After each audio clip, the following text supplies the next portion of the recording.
ఉంటుంది. కానీ ఇక్కడ ఫుడ్ తిన్నదే లేదా మాకు అట్లయితే ఇప్పుడు పడనే లేదు. మన ఎస్కో మేడం స్టడీ చేసింది సార్.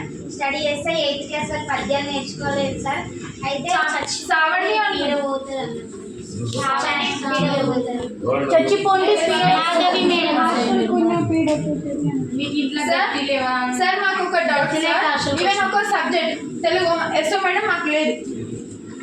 మాకు ఏ లెసన్ కాలేదు, ఒక్క లెసన్ అయింది. అవతల సైడ్ జూనియర్ టీచర్, అవతల సైడ్ కాలేజ్ మేడం చెప్పింది 35 minutesలో. మాకు ఏం అర్థమవుతుంది సార్? అర్థమైన దాంట్లో CPT 1 రాసిన, దాన్ని కరెక్షన్ చేసింది ఎస్ఓ మేడం. నాకు 15.5 వచ్చింది. నాకు అర్థమైంది, నేను రాసిన. ఒక్కొక్కరికి 2-3 మార్కులు వచ్చినాయి సార్. ఎవరినైనా అడగాలి, 0 మార్క్స్ 0 కూడా వచ్చినాయి సార్.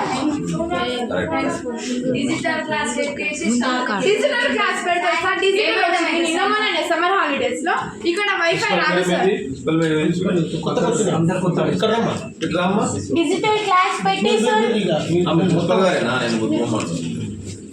వాటర్ పరిస్థితి వాటర్ కూడా సరిగా రాదు సార్. బాత్రూమ్ లో వాటర్ ఎట్లా సండే అయితే వాటర్ అసలే రాదు సార్. మధ్యలో స్కూల్ వర్కింగ్ డేస్లో కూడా వాటర్ పోతూనే ఉంటుంది సార్. ఇంకొక విషయం సార్, ఇక్కడ వైఫై కనెక్ట్ లేదు. హాట్స్పాట్ ఆన్ చేసి టీవీలలో మాకు క్లాసెస్ పెడతారు. పెట్టిన టీచర్స్ కూడా ఇక్కడే ఉండి టీవీలలో వస్తుంటే మాకు చెప్పాలి, కానీ చెప్పరు. వెళ్ళి స్టాఫ్ రూమ్లో కూర్చుంటారు. అట్లయితే ఎందుకు వస్తుంటారు సార్? వాళ్ళకి సాలరీస్ ఎందుకు? వాళ్ళు దేనికి న్యాయం చేస్తున్నారు? సాలరీస్ ఇస్తారు, సాలరీస్ తీసుకుంటారు.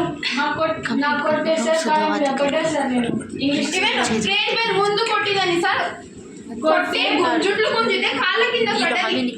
ఇంగ్లీష్ టీచర్ అట్లా కొడితే సీన్ కాడుకో సార్.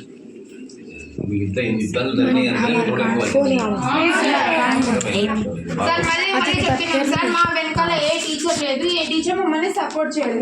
ఒకవేళ సపోర్ట్ చేసిన టీచర్ ఒకవేళ ఉంటే ఆ టీచర్ మేము పిలిచేవాళ్ళం, కానీ లేదు. అంచనే పంపించేసి ఎవ్వరు వద్దు, మాకు న్యూస్ స్టాఫ్ కావాలని చెప్పి ప్రొవైడ్ చేసాం.